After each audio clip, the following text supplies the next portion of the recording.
కార్మికుడండి. నా పేరు దుర్గారావు అండి. మరి లోకేష్ గారు ఎలక్షన్ ముందు ఒక హామీ ఇచ్చారండి. ఈ సబ్సిడీ స్కీమ్ ని నేను దత్తత తీసుకుని దానికి ఏ ప్రాబ్లం లేకుండా నేను చేస్తానని చెప్పేసి మాట ఇచ్చారండి.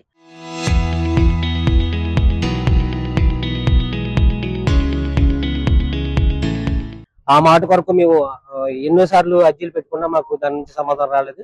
మరి దాని కొరకే ఆఫీసులో కలుద్దామని వచ్చామండి.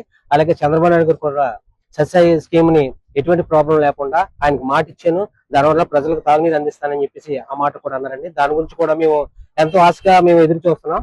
మరి 7 నెలల జీతాలు మాకు ఇచ్చి ఈ సమస్యను పరిష్కరించాలని మా యొక్క అభ్యర్థన తీసుకుని దాన్ని వెంటనే మాకు సమస్య పరిష్కరించి మమ్మల్ని ఆదుకోవాలని ఈ డిప్యూటీ సీఎం పవన్ కళ్యాణ్ గారిని వేడుకుంటాకని చెప్పేసి ఆఫీస్కి వచ్చామండి. మరి ఈ సమస్య మళ్ళీ వెంటనే మీడియా ముఖంగా తెలియజేసుకుంటూ ఆ సమస్యను పరిష్కరించాలని ఆశపడుతున్నాను. నేను east Godavari subsidy drinking water point Pushpapatnam నుంచి రావడం జరిగిందండి. ఈ రోజు మన మంగళగిరి జనసేన పార్టీ ఆఫీస్ దగ్గర రావడం జరిగింది. మా సస్య కార్మికులకి 7-40 నుంచి జీతాలు లేక మేము చాలా ఇబ్బందులకి గురవుతున్నామండి.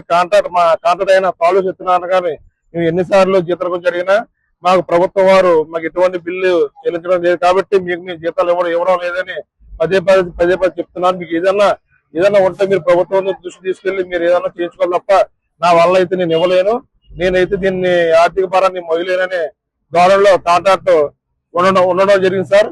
అదే విధంగా ఈఎస్సీపీఎఫ్ కూడా గతంలో 10 కాంట్రాక్ట్ కట్టేవారు, ఈ కాంట్రాక్ట్ వచ్చేవారు ఈఎస్సీపీఎఫ్ కూడా కట్టలేదండి. అదే విధంగా మాకు రావాల్సిన ఆరోగ్య బీమాలు కానీ ప్రతిదీ కూడా మాకు ఇవ్వడం లేదు. దానివల్ల మా కార్మికులందరూ కూడా చాలా ఇబ్బంది గురవుతున్నాం. దానికి సంబంధించి మంగళగిరి జనసేన పార్టీ అధికారులకు వచ్చి మా నిరసన కార్యక్రమం చేపట్టి జనసేన వారి కార్యక్రమంలో మా వినతి పత్రం ఇవ్వడం జరిగింది. కనుక మా సమస్యని త్వరగా మా శాఖ మినిస్టర్ అయిన పంచాయతీరాజ్ మినిస్టర్ అయిన పవన్ కళ్యాణ్ గారు ఈ దృష్టి నుంచి మా సమస్య పరిష్కరిస్తారని కోరి ప్రార్థిస్తున్నాం. ఎంతమంది కార్మికులు 7 నెలల జీతాలు అది మా సస్య కార్మికులు వచ్చి ఈస్ట్ గోదావరి పుష్పపట్నంలో 54 మంది కార్మికులు పనిచేస్తున్నామండి. మాకు 7-40 నుంచి జీతాలు లేవు.